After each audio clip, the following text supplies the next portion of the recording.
जय भोलेनाथ दोस्तों, मैं हूं संतोष। आप सभी का स्वागत करता हूं मेरी यूट्यूब चैनल जीवन संतोष में।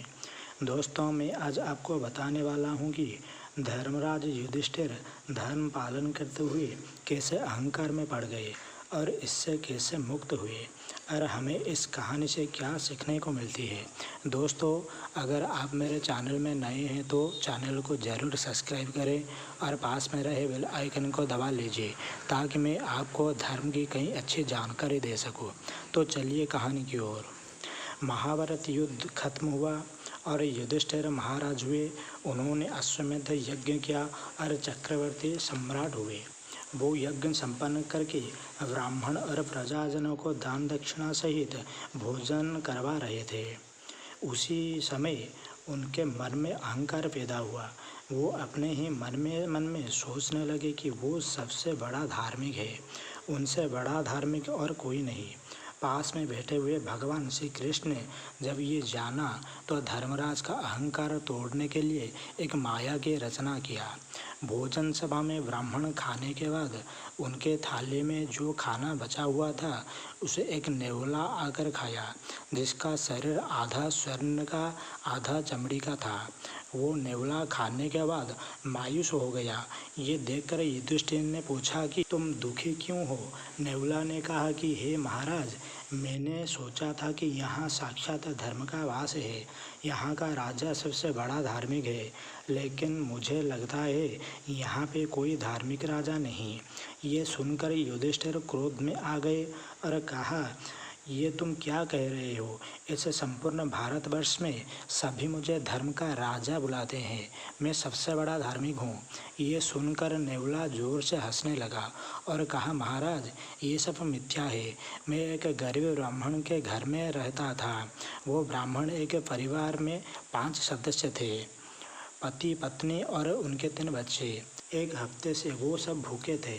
एक दिन घर का पति बाहर जाकर बहुत ही मुश्किल से एक पाव चावल लाया। उसे पकाकर सभी भोजन के लिए बैठे। उसी समय एक भिक्षु ब्राह्मण उनके घर में अतिथि बनकर आया और अतिथि सत्कार करते हुए उनको भोजन कराना था, लेकिन घर में और कुछ नहीं था। तो घर का पति अपना हिस्सा उस अतिथि को परोस दिया, लेकिन अतिथि का भूख शांत नहीं हुआ। पत्नी ने अपना हिस्सा पति को दे दिया अतिथि देव को देने के लिए, फिर भी अतिथि का भूख शांत नहीं हुआ। फिर अपने माता पिता को चिंतित देखकर उन तीनों बच्चों ने अपना आहार पिता को दे दिया। अंतिम में आहार लेते हुए संतुष्ट होकर कहा, हे ब्राह्मण, मैं तुम्हारा सेवा भक्ति तथा धर्म की पालन करते हुए देखकर अति प्रसन्न हूँ। कहो तुम्हें क्या वर चाहिए। वो अतिथि और कोई नहीं बल्कि स्वयं यमराज थे। उस ब्राह्मण की परीक्षा लेने के लिए ऐसा रूप बदल कर आए थे। उन्होंने उस परिवार को अभय प्रदान करके सबका मुक्ति प्रदान की और स्वर्ग का सर्वोच्च सुख उनको प्राप्त हुआ। मैं वहाँ छुपकर ये सब देख रहा था। जिस थाली में वो अतिथि खा रहे थे उसमें से थोड़ा बचा हुआ था। उसको जब मैंने खाया तो मेरा आधा शरीर सोने का हो गया। मैंने सोचा कि मेरा आधा शरीर तो सोने का हो गया, अब मैं कहाँ जाकर खाऊं जिससे मेरा और बचा हुआ शरीर सोने का हो जाए। मैंने सुना था यहाँ धर्मराज रहते हैं, तो यहाँ आकर खाया, लेकिन मेरा बचा हुआ शरीर सोने में नहीं बदला। इससे लगता है कि यहाँ पर कोई धर्मराज नहीं है। ये सुनकर धर्मराज लज्जित हो गए और भगवान श्री कृष्ण के ओर देखे तो वो देखे कि कृष्ण हंस रहे थे। तो धर्मराज ने सब समझ गए। युधिष्ठिर ने अपनी अहंकार रूपी भूल को समझ गए और भगवान से क्षमा मांगे।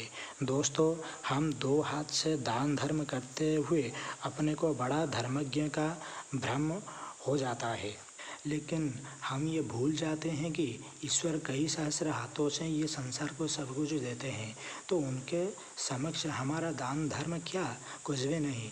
तो पुण्य कर्म करते हुए सदैव ईश्वर पर समर्पित रहो, ताकि आपके मन में कभी भी ऐसा भ्रम पैदा ना हो कि आप बड़ा धार्मिक है। जय भोलेनाथ।